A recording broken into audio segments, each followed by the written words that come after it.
And we are back for another week. This is an exciting episode. The only thing I had on the agenda for this episode was this.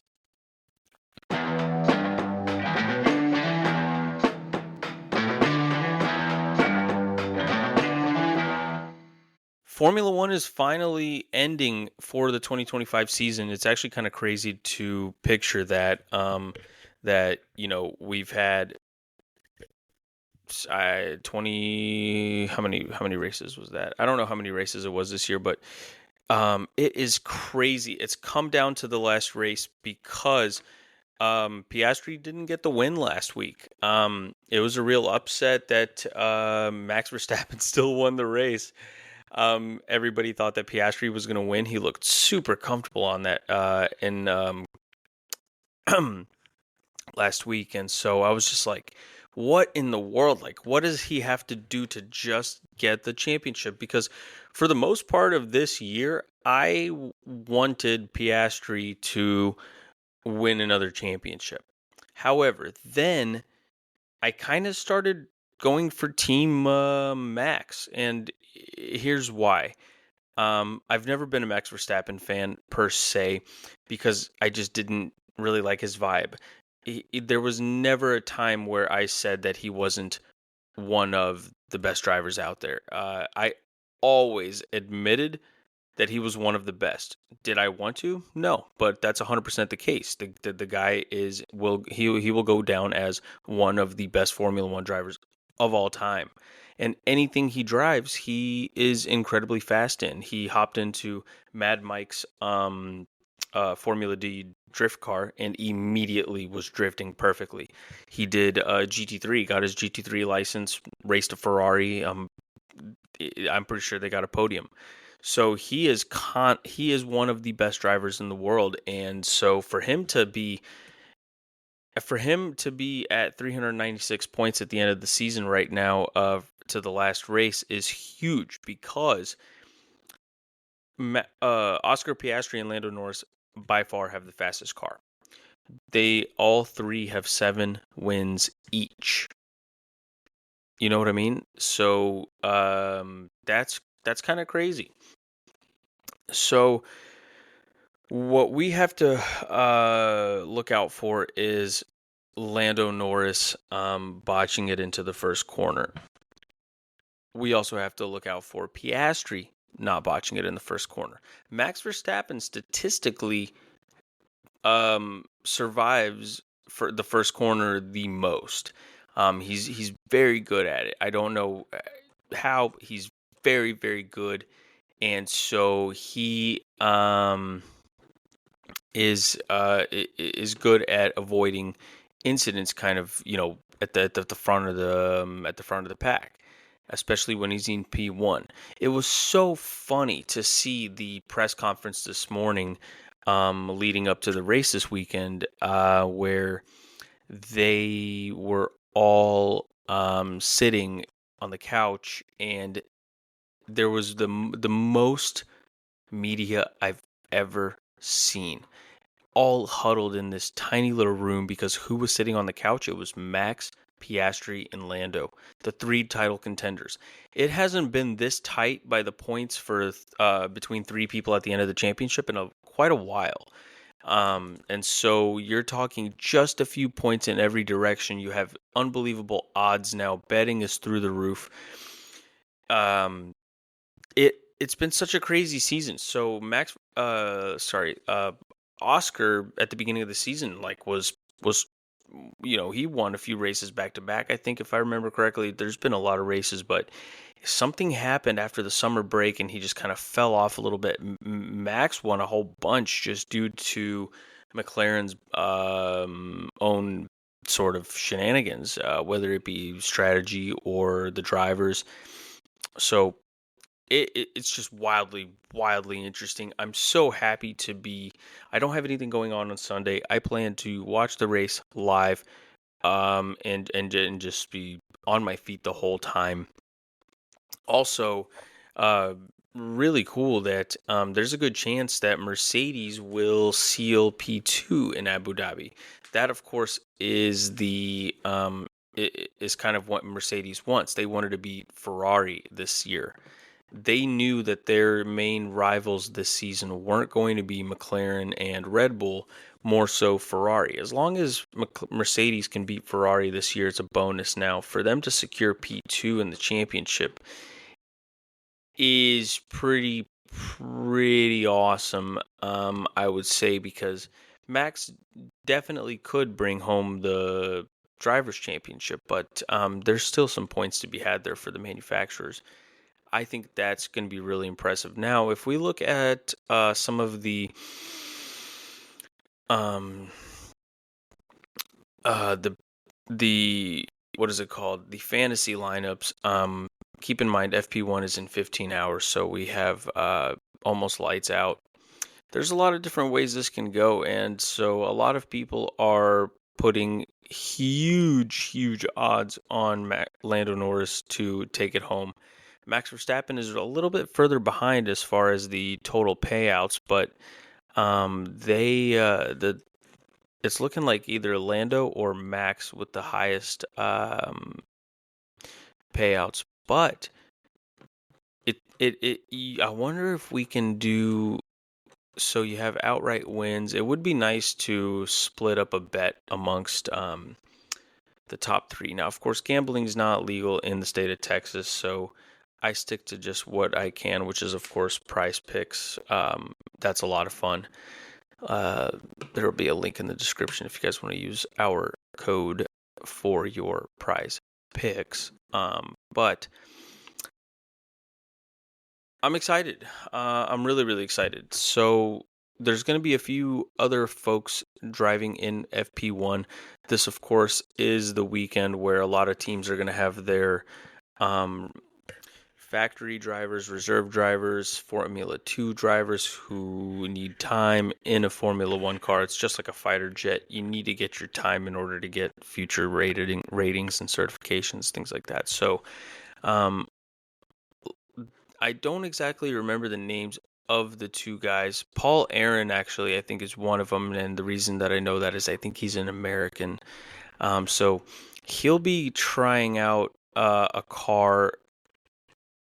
I think it's probably going to be the Alpine because I think that's who he races for right now in Formula 2. So he'll be trying out the Alpine at Abu Dhabi, and then there's another guy. Oh, his name's Kush. That's cool, Kush Maney. I fail to say that I don't follow their calendar nearly as much as I do Formula One, so I don't really know who he is. A lot of these guys just come up out of nowhere. I mean, like, I guess a lot of I'm also a little bit older. Like a lot of the Formula Two drivers that I knew are in Formula One right now, so it's kind of tough for me to just. There's several different generation gaps here, and I'm 30 years old, so some of these guys are in F2 right now. Maybe they're just young. I don't know. Probably my own fault for not knowing, but I'm really excited to see what these guys can do. Formula 2 is just a completely different category. It's so much more different than Formula 1. I mean, it's impossible to even compare the two. But these guys are fast. They're qualified. Their teams want to see what they can do, so they're going to get them out there. Another really big thing on Formula One is Isack Hadjar has been offered the second seat at Red Bull next year. So what that means for Yuki, I don't know. He probably still has a chance to impress, but I'm pretty sure Isack Hadjar has officially been promoted to Red Bull for 2026. Now, everybody says, including myself, by the way, that the second seat is very cursed.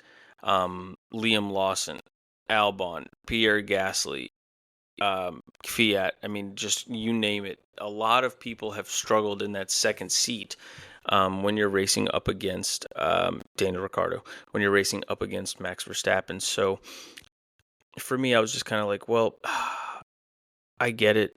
The racing bulls. the VB Cash App Racing Bulls are a feeder team for Red Bulls. So obviously, if you have somebody that's competing really well in your car at that team, the next thing is to put him in a Red Bull. I get that, but at the same time, if that Red Bull seat is a career killer, I guess I mean, who knows, right? Management and bosses and corporatization.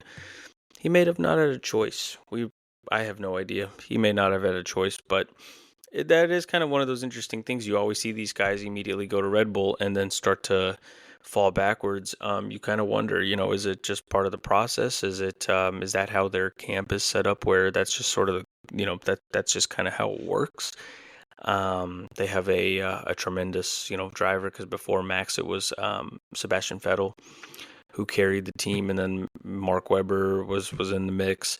Of course, I think I think Seb actually stepped in for Scott Speed, who was the last American to race in Formula One, if I'm not mistaken. No, we had Logan Sargent. See, I'm really fucking old.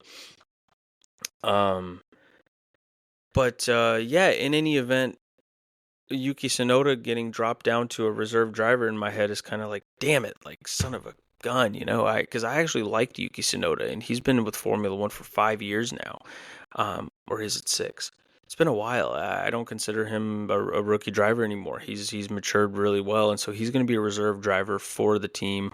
And then you have Isack Hadjar and Max at Red Bull again. Now, provided that Max does win the championship this year, you have Isack Hadjar with a 5-time world champion as his teammate. So, what can we expect from Isack Hadjar, since Isack Hadjar himself is a really fast driver? He's one of the best rookies so far in a really long time. So, we can 100% expect podiums. He's going to be supporting Max a lot. He may have his own wins, whether it be Max not. Here's the thing. If Max doesn't have a problem with the car, and if he doesn't get crashed out, he's going to be fast. That's just Max's nature. If you watch race by race, the only times that something's not really going Max's way is usually an outside circumstance. He himself rarely makes mistakes. So, I don't expect to see Isack Hadjar fighting with Max very often. It's more than likely going to be a situation where he's running his own race with some of the guys in the back, with George Russell, with Lewis Hamilton, of those types, while Max is up front fighting the fastest car. So if next season, which by the way, in 2026, all the cars are different, so none of this even really matters. The Red Bull could be lightning fast, or the Aston Martin, as a lot of people are kind of jumping towards, is going to be the faster of the two cars, or I mean of the bunch. Aston Martin has been putting huge amounts of resources and effort into the 2026 season, practically writing off 2025. The fact that Fernando Alonso is still able to put out some really nice sub P10 moments is really, really cool. He's got 48 points this season. He's currently in 12th. It's not terrible.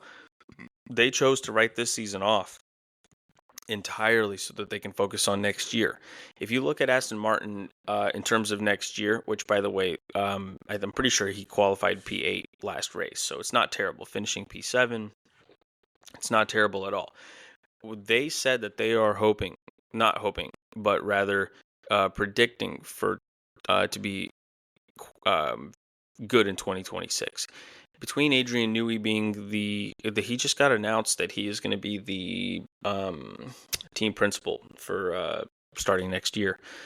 So he's already been there for like 7 or 8 months, working really, really hard, helping design the new car, the new structure, helping out in the team, just getting everybody reorganized. We don't know the full scope of what's going on at Aston Martin, and that's what makes it exciting. That's what makes it fun. There's a really good chance, guys, that Aston Martin could come out with a huge bang and just throw everybody off for 2026. We have absolutely no idea. Now they did announce a launch date for the 2026 car.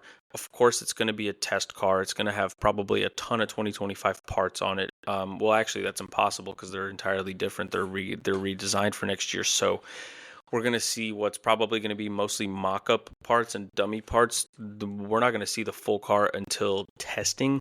However, they did say, wait a second. They did say February 9th is the launch date of the AMR 26. So keep in mind, these new cars, these new Formula One cars are completely different from what we knew in the past. They look totally different. They have a new power unit for the, sustainability stuff that they're talking about, and all the what do you call it? I guess the sustainability stuff as far as the cars being more efficient. The redesigned front ends, they have active aero now on the front. The canards are different. The shape of the wings are different.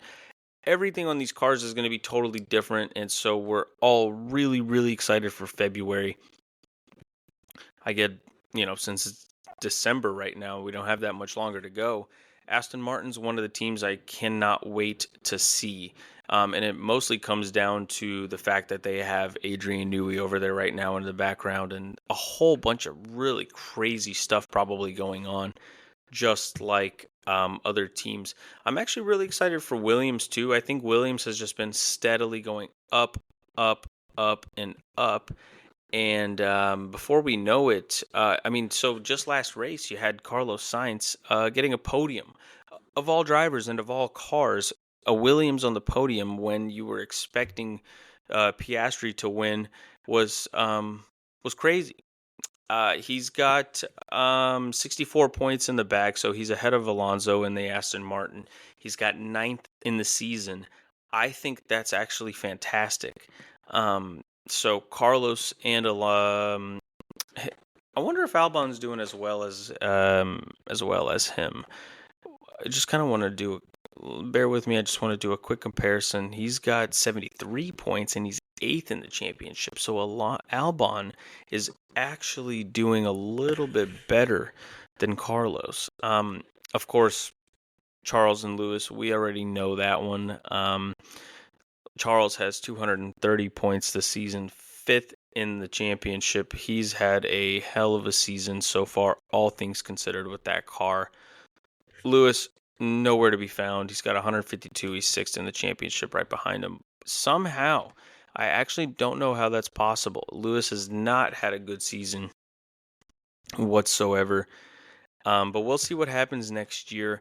I really wanted this episode to just be highlighting the race coming up this weekend. By the time you guys probably hear this episode, the race may or may not have already happened. I'm predicting it's going to be Max, Lando, Piastri.